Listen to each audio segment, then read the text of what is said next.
मिस्टी हाय हमार जीन्स और कुर्ता ले जाता ले जा मम्मी से खिंचवा दे यही बेरा कल पहन के जाए के बाद कहाँ जाए के बा? मिस्टी कल जाए के बाद दुर्गा जी के पूजा करे यही से कहतनी जाओ वही खिंचवा दो कल जाए के बेरा ले सूख जाई। पापा हम चलम। ठीक बा चली हो। पापा दादी कहलिया सेवई लेवे के ए बेरा पूरी और सेवई बनी तू जानते बारा दादी के फेवरेट खाना है सेवई। मिस्टी पैसा तो अभी नहीं खे हो हमरा भिरी। क्या बात कर रहे रे बाबा। अब कल दुर्गा जी के पूजा करे जाए के बा तब प्रसादी की नहीं के पड़ी मिठाई की नहीं के पड़ी अभी हमरा भिरी उतने पैसवे बा। अब मान लो कि सेवई पूरी बनावे के बाद तो सेवई ले वहीं के पड़ी चीनी ले वहीं के पड़ी रिफाइन तेल ले वहीं के पड़ी अब कुल पैसवा इहे कुल कीने में खत्म हो जाई तो कल दुर्गा जी के पूजा कैसे हुई। पापा एगो बात काहे खिसियाई बनानू का कह एगो कहावत बा पापा जे कल डाली के फुलावा हाथ में बा त कागज के बना के का होई और जे कल माट पिटा घर ही में बा त गंगा सागर नहा के का होई।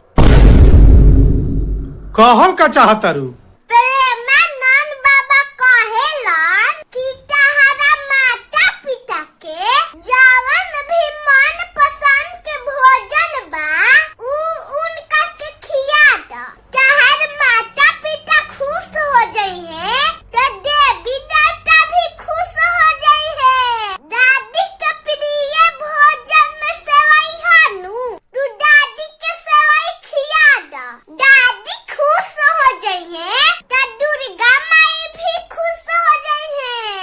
अगर दादी के मन दुखी हो जाई ता तू दुर्गा माई के 56 भोग भी चढ़ा देबा उ तहर पूजा कबो स्वीकार न करी है। पापा माता पिता से बढ़ के ए दुनिया में केहू नहीं खे। तू ही जन्मदायिनी तू ही पालनहारी माही पापा जानो तारा हमर मामा आई बरन मामी के लिए आ जाए खातिर अब हमनी के अपना मामा गावे जाइब जा। कहाँ बड़न तार मामा। छठ पबारन दादी से बतियावत तारन। अच्छा ठीक बा।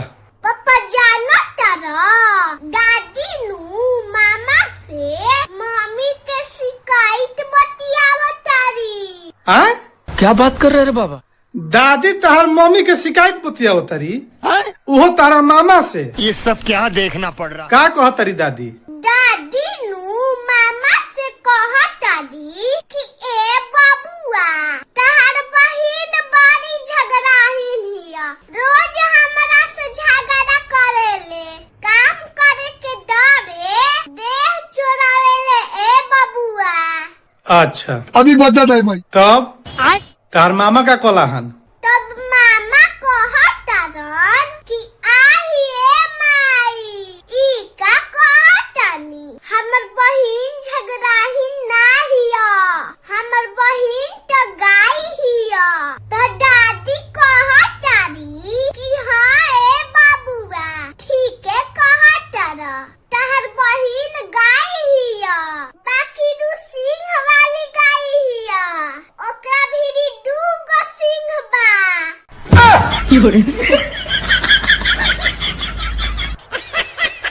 तब तार मामा का कोलाहन तो मामा कहला हन कि जाए दिए माई चुप रही मन शांति राखी हम अपना बहिन के समझा दे। तो दादी कहली है कि ना ए बाबुआ हमार मन अभी शांति ना होई हमार मन ओही दिन शांति होई जहिया तहरा माई के एगो झगड़ाहीन पटोह मिली। हमार मन ओही दिन शांति होई जहिया तहरा माईयो के झोटा पेराए लगी ए बाबुआ।